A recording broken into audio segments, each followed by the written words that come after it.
tegoon naa la nit ku baax li ma doon def yëpp yow yaa tax yàgg naa tëdd nga tere ma nelaw lim gënoon a bëgg mooy toog ak yow. I don't want to use sama faiblesse ci yow ba def ma nii yaa tax ma ruus bëgg tuma idol. Est-ce que yow la kii? J'ai passé les soirs assis dans le noir à rêver te voir mon idole. Est-ce que yow la kii? Idole, idole, no time to def idole, sama idole, idole, idole.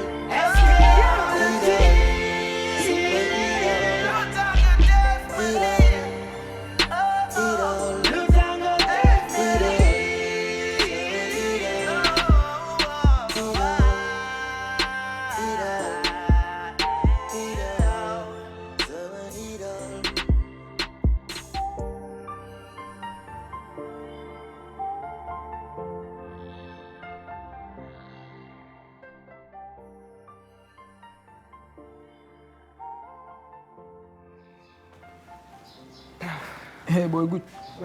Naka la gars? Lépp cool. Jaajëf waay. Am nga café? Waaw, am café boy. Loolu nga may laaj boy. Tafa jàpp ci waaye defaral ma benn kaas. Non, boy, big daal. Boy, good, am nga café nga may laaj. Boy, temps yi boy fils dama delloowaat buum sa boy nga de. Temps yi boy café guddi, bëccëg, takkusaan, ngoon, suba, timis. Boy, good, temps yi dama ne à l'aise boy, newaat sama jàmm boy. Tafa defaral ma café. Si dinaa la defaral café boy. Mais nag guñ nag temps yi da ngay ñàngal rek quoi. Boy dama seetlu temps yi da ngay fas sa kanam suba ngo boy guerre bi jéem a yow gañe nañ grâce à yow parce que boy yow yaa am idée bu nice woo ñu àndandoo guerre ak gars yi affronter leen booy yu ndaw yi doon dof yëpp ñu wàccee leen fi mu toll nii nekk nañ suñu jàmm instant fi mu toll nii man amaa naa samay booy sax na gudd temps yi xoolal temps yi café bi sax dootoo fay bopp non boy gudd billaahi ndaanaan mi. Tafa vraiment li nga tal ni man taluma ko quoi. Taluma ko. Yow yaa tal ay waxu West Info man am naa lu ma doy quoi Tafa. Non ça c'est vrai am na loo doy boy. Boy mariage bi waa ji ñëw ni xam naa ni moo toj sa bopp bi. wuy te boy non boy te boy nag buy man guy xam nga ma jaaxal. booy préparé ay xew nii yow boo waree xew doo nuróo nit ñi da ngay leer. booy guy instant tool nii yaa ngi set leer. booy asu yéen a dugg sa live. booy guy asu bu doon ñaar dooma tiit si beneen bi. Tafa mun naa la ñaan benn affaire ah. waaw booy loo may ñaan. non bu ñu waxati bu ci dugalati asu s'il te plaît bëggatuma dégg turu kooku. Dior bu ñu takkee seen casque yi oto dina klaxonné sax duñ ko dégg. Dior dindil ma sa lii waaye yow lan la depuis quelque temps je te vois changer qu'est-ce qui se passe. du dara ça va. ça ne va pas kañ mbaa doo wax ak man xanaa dootuma sa xarit dootuma sa bàjjen. T'inquiète pas Tata, ça n'a rien à voir avec toi man maa nekkul rek en fait sama xol neexul daal temps yi. dañ la def dara ci kër gi da nga joteeg Chérif. déedéet. mbaa du ñu xor. non. ah bon man la xanaa. en fait par rapport à la proposition de Amar. je crois que je vais finir par accepter. alhamdulilah samay ñaan nangu na. du loolu rek sax mais damaa bëggoon su mariage bi amee. même su ma nee nekk ci même jour bi wala le lendemain. ma dem Canada dëkk ak moom foofu daal loolu daal laa bëgg. yaay xale lan la. parce que tu sais moom foofu la nekkoon yàgg na fa il a sa vie là-bas et tout suñu fa demee on sera bien. takk gi je suis tout à fait d'accord mais quant à le même jour nan da ngay dem mel ni kuy daw. dawuma daal du lool de dawuma sax dem mais dama bëgg changer d'air daal. mais Tafa asu booy li ma def. waaw booy asu li ma def asu lan la asu def gujaay. booy asu góor laa ko jàppal flagrant délit booy ci appartement bi. booy gu laa ni. asu xam na la ma tegal maa tay sors de chez moi génnal daa xam. booy bërki démb sa si mbëggeel bi nga def fii booy envoyé que en direct booy fii ba xaw ma fu mu demati woon Côte d'Ivoire xaw ma lu ne nga booy gujaay bi c'est te Tafa wuy ma jàpp ci rek defal ma ko taf dama ko bëgg a defal surprise envoyé ko 100 000 francs booy. yow booy ku ma yem booy lan laa lay may. ah booy man maa ngi kalu sama kalu di dallu nga ñëw di ma yaaxal waxatuñu nga naa ma ay envoyé ay 100 000 francs yow booy yow da nga yor yow sa salaire si lay fay fii booy boo jëndee 100 000 francs di ko envoyé asu booy loolu lay dese booy yow mu ngi la bëgg a takk dèjà doo aisé wu rek jàpp sa ñaamur booy mu yor la ah kon ku jaay yow booy yow. Tapha li may envoyé sama xaalis la wala sa xaalis la moo tax nga seytaane demal envoyé ma parce que dama jàpp dimbali ma ci loolu Tapha mais il faut nga teg ci wax. et puis sax yow da nga ma commencé léegi yow depuis ñu commencé di ànd di dem ay ñëw ay asubale yow sa booy nga mu bëgg a def quoi di yónni booy du ma sa booy de. Tapha man sama xarit nga su ma jàppaloon maa koy defal sama bopp jàpp ci. ah la waxoon naa la pour envoyé boo demee sax envoyé moo tax booy bàyyi la quoi. Tapha takkate sa baal. non booy gucc. Tapha baax na. mu ne lan takkatul.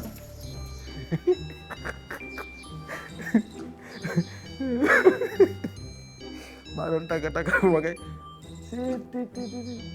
non mais naka jekk waaye man affaire bettu ma Goudia bi mënul tebbi booy bi parce que man bu affaire bi ni mu yombe woon nii man loolu jaaxal na ma trop. waaw yërëm naa ko saay dee na waay. yéen da ngeen xamul ne buñ leen mayee ba pare da ngeen di toog ci seen wetu waajur mu tette leen wan leen yoon jàppale leen ci sëy mais ñaari xale yu dem sëy yu bare ngir def naka sa dul noonu liñ leen bàyyi yéen kenn la doo leen am mag bu wax ak yéen amaax man nee naa la il me donne bonne impression waaye nag teewul bés buñ leen mayee nga toog bu yàlla defee njaboot gi am ñu jàppale leen tette leen seet leen nga defaraat sa yaram ñu dàmp la teg la ci yoon ba nga ñëwaat kantaa ñu maye leen rek nga dem ah ça je ne suis pas d'accord et puis tu as tes études à continuer t'as pas encore terminé. Pour ça moom Talima c'est pas un problème mes études je pourrais bien les continuer là-bas ça c'est pas un souci. Dior il faut assumer nit ki da ngay assumer il faut pas fuir ses responsabilités réfléchiral ci loolu ma la wax. waaw baax na dégg naa la. ah sëy du ñaari fan de du ñetti fan du ñu takk lay tamit nga daan ne maa ngi dem mais su ma lay déglu nii dafa mel ni dafa am looy daw yow mbaat da nga def njombe. dégg naa la dinaa ci xalaat de toute façon Amar sax waxaguma ko sama décision. da ngeen a jàpp bés ba pare. je lui ai encore rien dit mais dinaa ci xalaat. baax na réfléchiral ci li ma la wax de dégg nga. D'accord. maa ngi dem ci suuf seet xale yi. merci papa. avocat mal doon wax ngi ni maître Sow. ok maître Sow ma copine Nene. expliqué naa ko problème bi yëpp. comme je t'ai expliqué maître Sow. copain am lam mu koy dóor di ko maltraité. copain en plus. voilà kii nag moom genre yi rek la aay. gis nga boo ko waxee da koy def problème personnel am. maître Sow ngi nii Nene. d'accord ça va naa def. Ça va très bien. ça va bien. gaañ nañ la. waaw gis nga kon moom instant yi nii sax cicatrice yi dafa deñ mais dama demoon hôpital wut sama benn certificat médical. Heureusement. am naa ci ay photo bi yëpp léegi nag ni ñu mën a def Ne rek vous mooy. inquiétez pas madame. J'en suis pas à mon premier cas. ok Elle me connaît très bien. lii moom du ma tëdd te du sotti lu mu la def nii.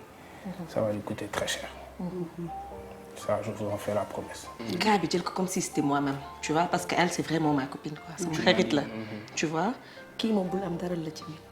jeex na maître Sow yii rek la aay. bul am dara la nit. wóolu naa la. jeex na tàkk.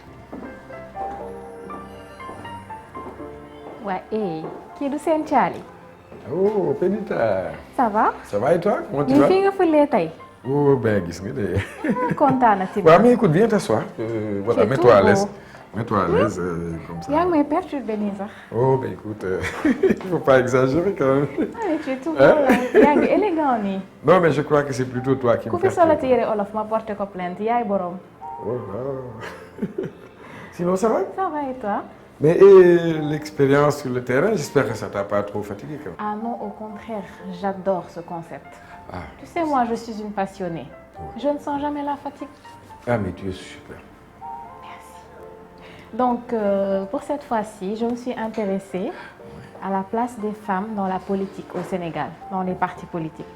Pour commencer, je suis allée à la rencontre d'une femme politicienne avec qui je me suis entretenue afin qu'elle m'éclaire un peu plus sur la situation réelle des femmes dans le milieu de la politique. Déjà, ce qu'on laisse croire dans les médias n'est pas forcément ce qu'il y a en coulisses.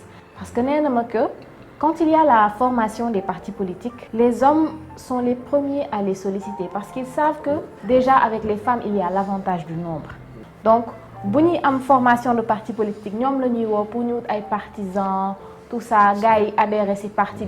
Nous avons bu meeting amé ñoy nek ci togg bi di distribuer ay t-shirts, mais en retour quand les objectifs sont atteints, ces femmes-là sont mises aux oubliettes. Tout à fait. Soit on les relègue au second plan, wala ñu jox leen ay postes yo xamantene c'est peut-être inférieur même à leurs compétences. Subalterne tout simplement. Voilà. Duñu gërëm ñamu daaw en fait, c'est ça. C'est ça le terme exact. Tout à fait. léegi amul problème dinaa jël sa numéro ci Aïcha. yow ne t'en fais pas. dossier bi maa ngi ci ba mu jeex. kon jeex na Maître Sow ñuy ànd sa kër lijjantee ba mu jeex bu lam dara la métti. wóolu naa bu lam la métti. l'essentiel daal li ma bëgg ba ma ko defaree. Ah oui. su boobaa doo leen ko rëcc incha allah. Ah bon? jeex na tàkk. jeex na. ok merci beaucoup. aywa ma chérie maa ngi dem. yow. Donc je reste à l'écoute, hein? incha allah ok Merci merci je te beaucoup. tiendrai au courant Maître allez Sow, au revoir loolu du problème. ok ciao. bu yéegee nga woo ma yow. naa la woo incha allah ok bisous. bisous bye bye.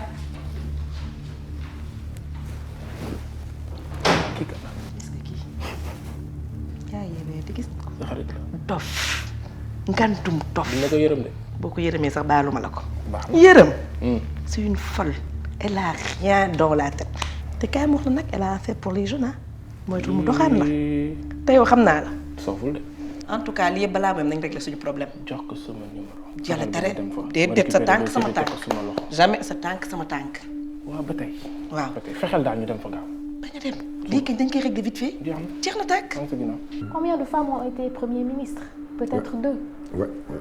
seulement, au grand maximum. Ouais, c'est clair, Alors c'est que ça, nous pourrions avoir la prétention d'avoir un jour une femme présidente de la République du Sénégal. Pourquoi pas? C'est faisable, mais elles n'osent même pas y penser. Et quand elles osent se présenter, même dans des élections législatives, on leur crée des problèmes au sein de ces partis. Tout simplement parce que ce sont des femmes. C'est dommage. C'est vraiment dommage. Parce que moi, je me dis qu'au Sénégal, mais maintenant, il y a pas mal de femmes intellectuelles, n'est-ce pas, de femmes battantes qui ont su montrer leur détermination. Et aussi d'autres femmes vraiment qui sont de véritables leaders. Hein. ni ngay waxee ni moom xam naa ne yow bis boo nekkoon président xam naa ne jigéen ñi moom dinañ am place bu rëy ci dëkk bi. Gis nga yow ku mel ni yow. war na mën a toog ba jiite Sénégal. yaa wax lii. Mais parce que tu es compétente. seen caali wala sax seen njombor benn sant ñaari dàkkantal yow rek yaa ko fi am. Ah non non tey nag bàkk nga ma ah gis nga loolu. non lii bëgg naa ci waay. Inauguration sur inauguration. C'est bien. Il avait dit, d'ici l'an 2000, Dakar serait comme Paris. On s'est bien inauguré, mais on ne sait pas entretenir. bërëb yi boo ci delloo day mel ni fu ay mala dëkk waaye golo bu yootoo Dakar jotu ko danaan dafa weex. Les gens ne savent pas traverser une route. Si biir code de la route dañ ci waroon préciser les piétons parce qu'ils en font partie. Da nga gis ku jéggi di mel ni xar ci kaw tali. Sa objectif day nekk fii nga war a jéggee nii ligne droite waaye da ngay jël diagonale léeg-léeg nga def oblique baa nga def parallèle pour dem fa nga jëm yaa ngi ci kaw tali bi wàccagoo waaye tamit ces conducteurs dañoo war a am xel ñu may ñu waaye yabit buñ la mayee boo noppi nii jërëjëf le petit mot passage piéton ñu tracé ko ay rëdd yu weex nit ke fa war a jaar waaye dañ leen war a may suñu gisee client dañuy signaler gauche jàddu droite fu leen neex station yor seeni téléphone di dawal rawatina nag les nouveaux riches xamewuñu yàlla ak yaali xamewuñu diboor ak njombor ñu leen neex la ñuy def am na oto yoo xam ne moom waxuma la visite technique dañ leen war a jël def leen feeraay nga ni ah tonton Sène man de si lël laa bëggoon wax. ma la ñuy woowee case de l'homme parce que dañoo xool ni autant moo nekkoon fi nga xam ni xale fa la doon jàllee passage adolescent dugg adulte. et que nekku woon acte circoncis bi rek bi ñu fa doon def moo amoon importance. mais li ñu doon jàng si ginnaaw la ñu leen inculquer yenn valeurs yi ñu leen jàngal àdduna gëmloo leen seen bopp en tant que góor ba suñ fa génnee dañuy gën a am fitu doxal bu gën a rafet si biir société bi.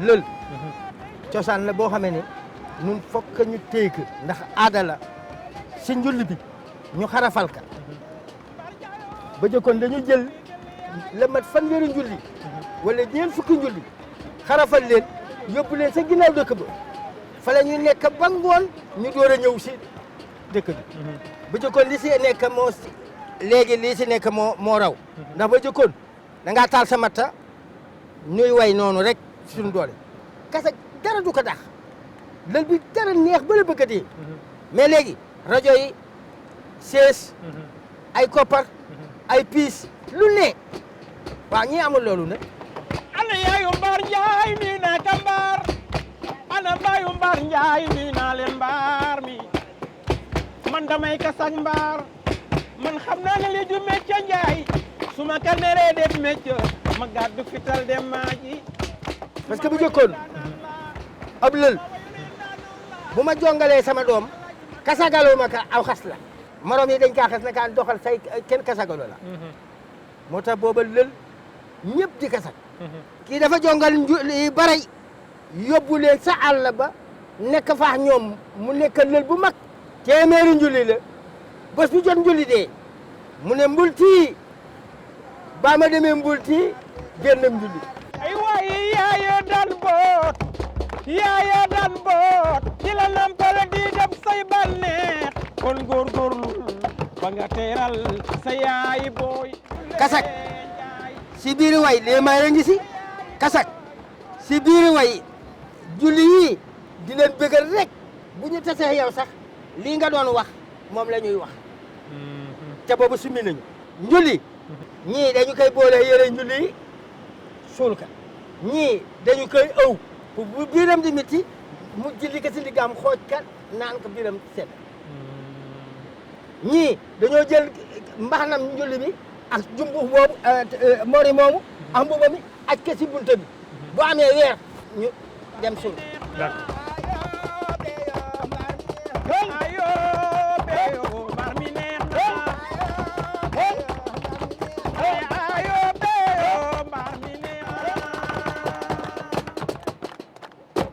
ba fekkoon ne batterie bi ñoo ñëwoon fii bu ñu tëggee fii yëpp fees ñun suñu làng ba fa dara nekkul bu ñu ñëwee suñu matériel bu ma yuuxoo ñaari baat rek mu ubbi. Effectivement, moi je pense que c'est bon de traiter des articles comme ça. Ça permet en tout cas aux populations, n'est-ce pas, de prendre conscience de certaines pertes de valeur qui ne peuvent que rendre un mauvais service à la société. Je pense que c'est un sujet pertinent, n'est-ce pas, qui donne à réfléchir. Donc vraiment, je te remercie. Merci beaucoup. C'est un sujet pertinent. Merci beaucoup. Et j'espère que, n'est-ce pas, donc tu vas maintenir le même rythme. Inch'Allah, Inch'Allah. Voilà, Merci vraiment, beaucoup. je suis très content. Merci beaucoup. Ok, d'abord. Merci beaucoup ci recevoir bi parce que xam naa ni amuloo temps bu bari. D'accord. Mais xam nga da ngay suma xarit. ñu yàgg trop man ak yow nga yàgg ma taxaw ci lu bari. Monsieur Fall dama xëy tey sama bureau jot benn information bu la concerné yow ak monsieur Rodriguez ma ne nag balaa ma koy publier naa ñëw ba ci yow nga déglu. Ban genre information la. Écoute ça. moo bëgg ñu éliminer Eva ci biir prison bi. posone ko dóorlu ko. mais monsieur Abdou Fall xam nga li ngeen. Eva bëgguma mu génn vivante. ku jëlee information bi. Source anonyme.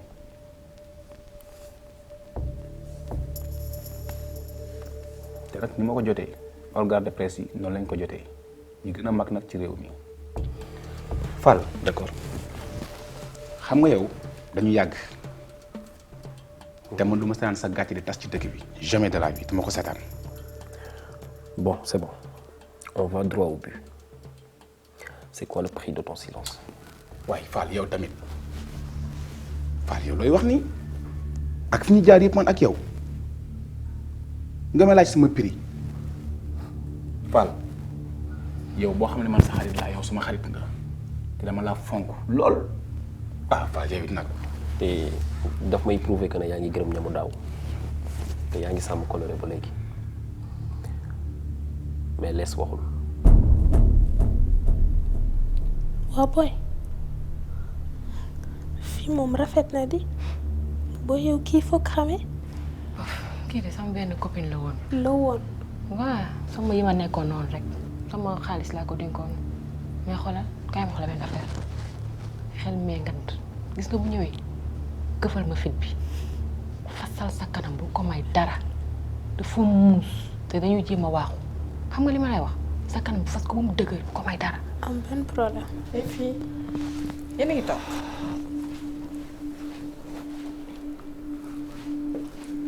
Ça me fait plaisir de te voir.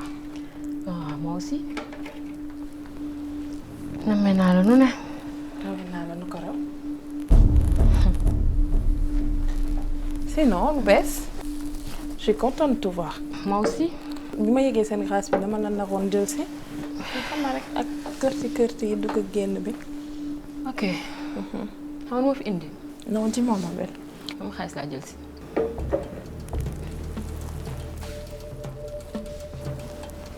li ma koy jox maa ngi yow la woon de ñettuñu woon.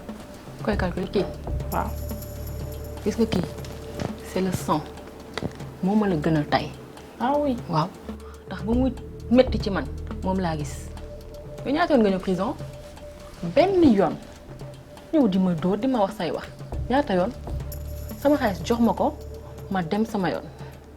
yow kañ na la lii dikkal bi ngay ñëw danga ma wax ni yaa ngi ñëw. tu m'as pris par surprise xaw ma ni woon yaa ngi ñëw et tout xaalis bu toll noonu somme bu toll noonu doo ma ko jox ma denc ko sama kër banque laa koy yóbbu tu reviens demain à pareille heure je te donne ton argent. déglu ma gis nga man sa yooyu ngay def noonu man doo ma ko def man parce que man ak yow on se connaît du tey sa kër changé nga say décor maintenant tu es à l'aise li ngay liggéey mayu la loolu dama la jox xaalis bu takku dem tëddi ko du ma génn mel na ma meloon prison. bariwul mais man maa la ko jox parce que sama waay nga. Fall lii du ma ko laal. non vas-y. non du ma ko laal. je t'en prie laisse-moi. Fall li taxul ma ñëw fi. laisse-moi finir. da nga nekk jeune di liggéey ci yoon nga nekk bugguma dara du la dugal ci ay corruption wala yu ñàkk fayda nga bañ a xam sa gëdd wala ngay yàq sa dignité comme sama waay nga nag dama lay taxaw ba doo soxla dara faneen mais information boo mënti jot mu concerné ma ni nga def nii loolu laa bëgg d'accord. merci jërëjëf mais indiwuma fi woon de. je sais. voilà. dinaa xaar nag suma tànk tubéy. fexe ba xam yan organe ñoo yor même information bi ma yor te boobaa naa ci def lépp lu ma mën te sama organe yow la fi nekk loo bëgg lu mu mën a doon maa nga ca. kontaan naa ci loolu. ma yow li nga gën a bëgg. vraiment li nga gën a kontaan Fall. supprimer information bi supprimer ko. information yooyu nga tëdd.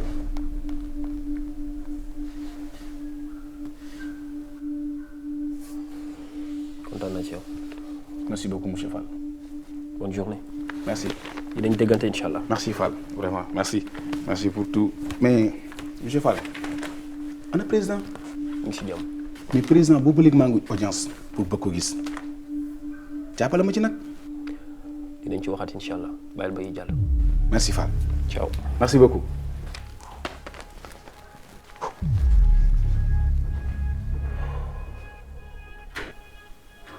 mais comment j'ai pu être aussi con Abdoul.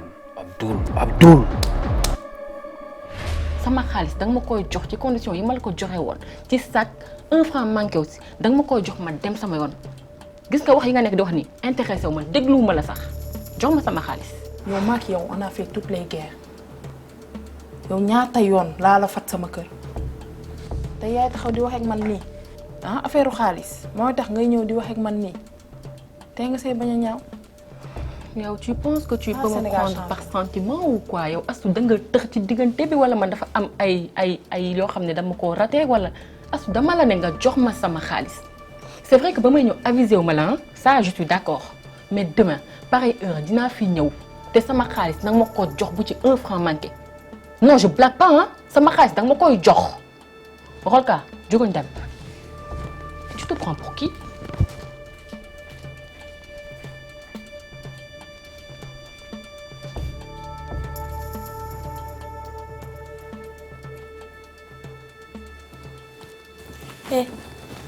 xam nga lan laa la yëgal xaalis bi suba su génnul dama lay rey dégg nga.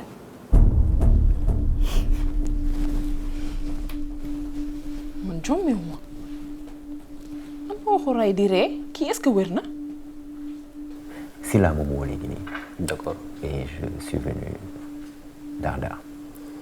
moom sànq la fi jóge sax déjà et comme yow sama waay nga sama xarit nga yàgg nañ xam na loo xamante ni nii bu jógee jëm ci man faut que je t'en parle dafa am benn enregistrement boo xamante ni mi ngi daw temps yi concernant je voulais savoir est-ce que jot nga ci waa wala déet.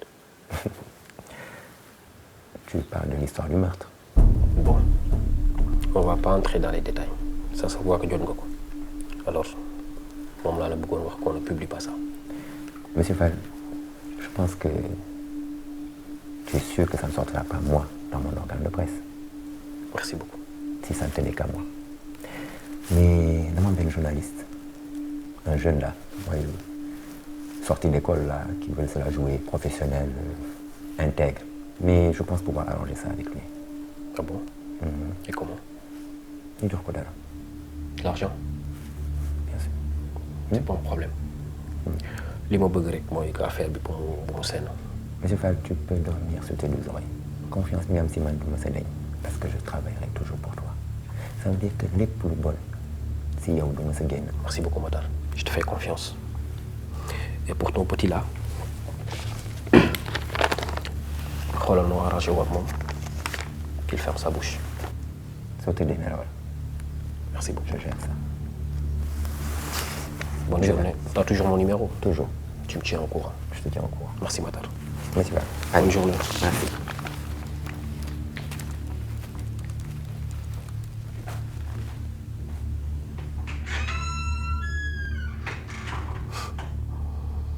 De l'argent, de l'argent, de l'argent. Mon pays va mal. J'ai une grande mission pour toi. Bii nag ça me tient à cœur. C'est très important pour moi. Attends. Tu connais cette personne?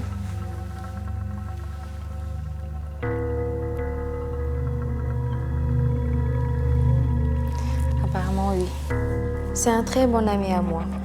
Ku baax la. Actuellement nag moom dafa nekk ci ay jafe-jafe.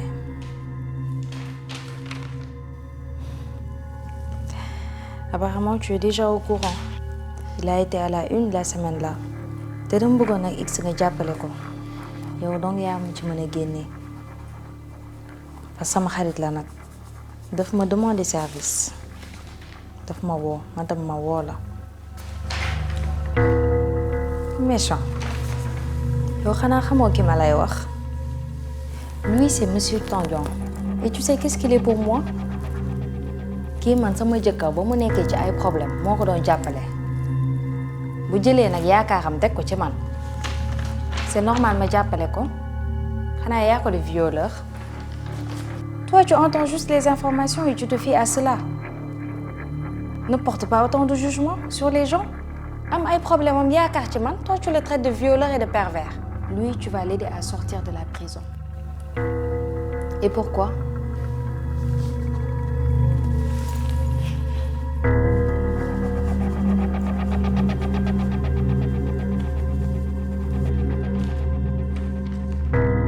Oui.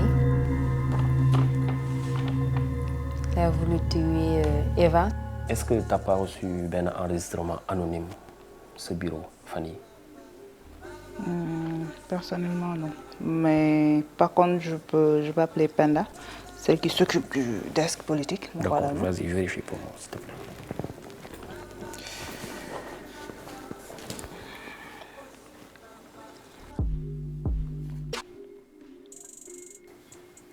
Oui, Penda. Dis-moi, jotu leen foofu des informations anonymes. Oui, je veux dire un enregistrement. Ministère des Routes.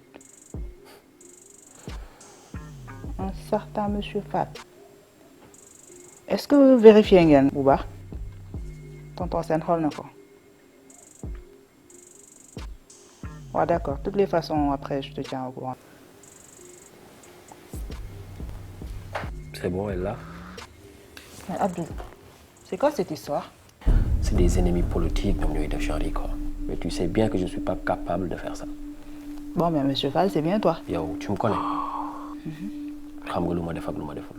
Daf ma jëlee kaw quoi. Man mi daf ma jëlee kaw, c'est pourquoi ma woo la parce que dafa am benn service pour ndaw bu ma soxla. Est-ce que tu peux empêcher qu'on publie ça?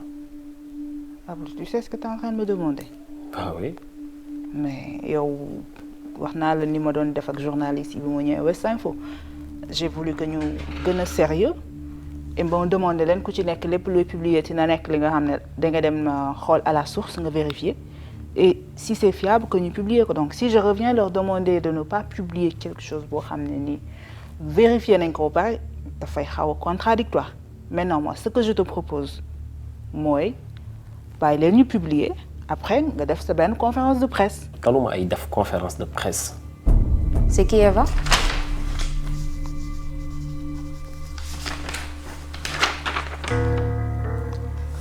Ah, c'est ta sœur. Ah, d'accord. Je savais pas que tu avais une sœur, en fait. De toute façon, ce monsieur-là, je le connais pas, ça ne m'intéresse vraiment pas. X, lii moo ma gën a lépp loo ma mënti doxal actuellement. Bàyyi li nga jàppoon yépp nga jàppale monsieur Tandian mu génn ci prison bi. X, comment ça, non? C'est quoi ton problème avec le gars? Mais c'est mon ami, il faut vraiment que tu l'aides. Il est dans des difficultés et tu dois l'aider. C'est clair? X, c'est à toi que je parle.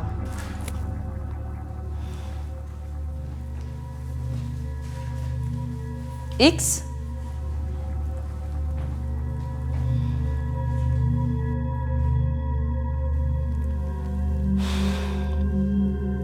Mais X, naka laa koy laajee service man mais muy bañ?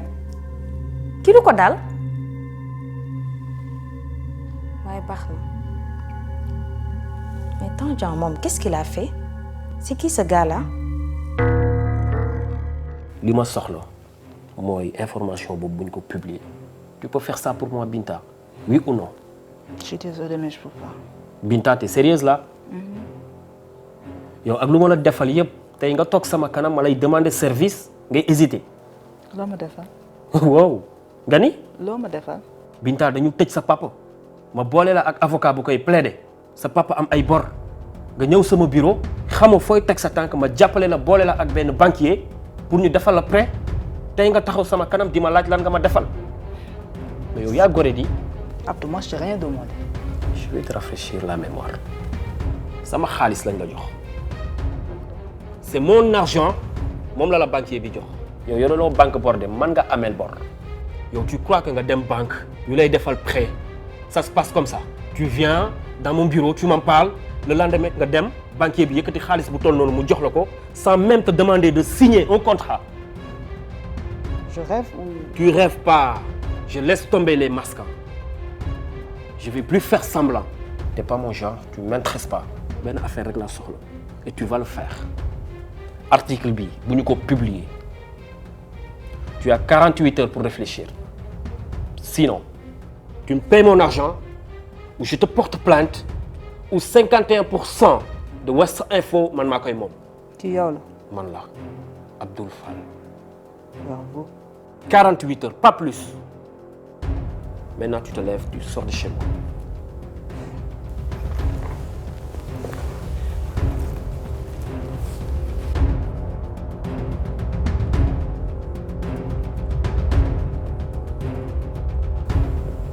Mais t'as rien vu. Boss! Oui, Moustapha. Ça va bien? Ça va et toi? Boss, ça va. Moustapha. Ça va bien. Comment vas-tu? Ça va. yaa ngi si jàmm. ça va alhamdulilah tu as vu Binta. waaw Binta moo ma ko jox. ok waaw kii rek laa doon xaar quoi. bi ma ko joxee ni ma demal jox ko sama papa dama kontaan dama daw bay bëgg de. waaw mais il faut ma fay gëj léegi parce que je préfère di toog di liggéey si kër gi. Binta ak Penda ñu nga fa elles font l'affaire. non waaw Binta léegi aay na léegi mu ngi aay xanaa bi nga ñëwee léegi da nga commencé cotiser. waaw mais Binta a toujours été bien mais xam na fu muy teg tànkam. non baax nga si de parce que léegi mu ngi commencé di ma respecté ah. waaye maa ngi ñëw fii ñu ni ma yaa ngi si kaw a kaw mais boss bëgg naa ñu waxtaan am na lu ma la bëgg wax de duñ dem si biir. non si biir dafa am ay gan yu fi nekk quoi tey. su fekkee ne yàkkamtiwul on se revoit ultérieurement bu fekkee nag lu jàmp la te du yàgg mën nañ ko wax fii. non jàmpul loolu lu kii c'est que xam nga. de quoi il s'agit. c'est que xam nga bi nga duggee si biir léegi man maa ngi nekk si biti di la dajaleel affaire yi pour boo ñëwee ma expliquer la parce que yow yaa ma waxoon ni ma nekkal la fépp. xam nga mais bi nga ñëwee noonu ko keroog jot nañ waxtaan si li xewoon si biir rédaction bi mais après am na ñu bëree bëri yu ma la bëgg a expliquer moo tax mu bëggoon ñu toog. gis nga bi ma demee kër Margot dafa renforcer sécurité bi de. ah bon kër gi ay ponkal ñoo fa ne ay mbër. non am na si koo xamante ni moom waajoo dafa dof waajoo dumbe day ñëw rek dóor balaa Margot di tudd tur yi waa ji départ. mais lu waral loolu. dem biñ ko bëggee rey ba léegi dafa jël ay affaire am de moom fi mu toll nii dafa jël ay disposition am teg ay affaire am fi mu toll nii Margot. waaye nag dëkk bi dafa bari bande te benn jigéen boo dëkkee kenn nga wéet wóoru assurer sécurité bi elle a parfaitement raison. waaw beneen bi mooy dama bëggoon ñu waxtaan si tudd bi. ban tudd. kii Petit Laye. kan mooy Petit Laye. Moustapha da ngay dugg lu sa yoon nekk waaye ay tudd ki ay bébé beeg ay Petit Laye ki tonton Laye du sa problème te boolewuma la si yaa ngi dégg.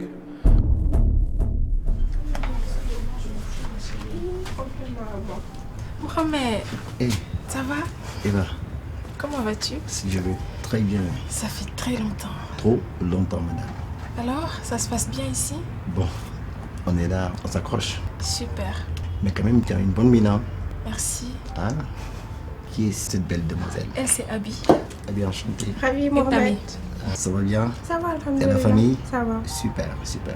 Voilà, moi j'avais voyagé, mon tarmararfi quoi. Pas d'excuses, madame. Alors, une nouvelle cliente. Oui. Si tu nous fais une bonne séance de step. Pourquoi pas? Je manque de tonus. Avec le froid, j'ai trop dormi. Ok. Effectivement, Eva m'a dit beaucoup de bien de votre salle et elle m'a assuré aussi que vous êtes très pro. Il n'y a pas de souci. Je vais bien m'occuper de vous. Ok? Alors, deux serviettes pour deux belles dames. Merci. Alors, j'arrive dans quelques minutes. Voilà. maa la santoon nga jëloon ma ay téléphone am na lu ko waraloon la ca am sama gannaaw yëpp agsi na ci man seen diil li ngeen teg yëpp fekk si na ma mais je passe l'éponge comme maa ngi si biti léegi xam nga laa bëgg nga régler sa coin café ak say bagages ngay jaay. non du loolu de c'est que dama commencé woon gis am ñoo xamante ne ñu ngi commencé di comprendre classe Mademoiselle Seck di ma laaj ay Petit Laye Grand Laye loolu est-ce que affaire boobu noonu maam di commencé comprendre quoi. moo taxoon ma ñëw ni naa la si wax parce que fi mu toll nii Margot foog nga wax ko mu Petit Laye ji si boppam la war a dindi. ay Mademoiselle Seck ay monsieur Diakhaté keneen laa ci yemale su fekkee bëgg nga continuer nekk ak man da ngay tëj sa gémmiñ bu sa yoon newul bu ci dugg santu ma la ko sinon je laisse Penda ak Binta ñu jël ay décision ci yow parce que ñoom pare woon nañ ci yow man maa la fi bàyyi ok. non grand noppi gi moom bu na sa xel dal parce que ku noppi 9 mois lu topp mën naa noppi li des si àdduna bi yëpp man affaire bi yàgg naa ko xam. début le début mais dama ne nga continuer noppi mooy li la jikk. non amul problème dootuma. yaa ngi may dégg bu baax non dootoo déggati waaye. merci beaucoup waxi Petit Laye moom dootoo ko dégg garaaw.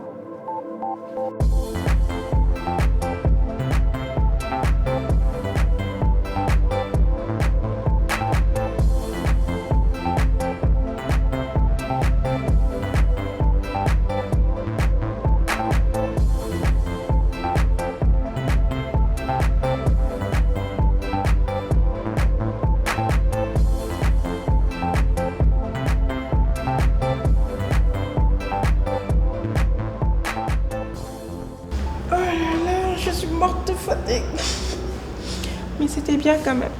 Je t'avais dit, non? Ouais, il est très efficace en Le état. cadre est propre en plus. Et c'est important. Ma tante, bizarrement, elle te fait confiance. Je ne pensais pas qu'elle allait dire oui. Ah ouais? Et pourquoi? Il est très bizarre. Ça m'a ramené avec ma tante. Depuis que je suis elle m'isole des gens en fait. Beaucoup de gens ñëw seet si ma ku ma ñëw seet si day nekk foofu di créer ay histoire et tout. fu ngeen jëm nii. instant yi dañu bëgg génn dem jël verre tuuti xam nga depuis que je suis sortie génnuma. gis nga heure bi jot. pourtant guddi wu. Abi yaa ngi soog a génn prison te da nga war a def attention éviter dox yi su ma sañoon nga toog ci kër gi te et puis yenn fréquentation yi man bëgguma ko ndax ku rey nit benn yoon buñ la nee reyaat na du la bett. yaa ngi dégg li ma la wax. foo jëm Karol non non xaaral. dimbali ma laa la wax bu ma laal maa ngi dem. non tata xool li nga def doomu jàmbur bi. toogal man ngay wax la.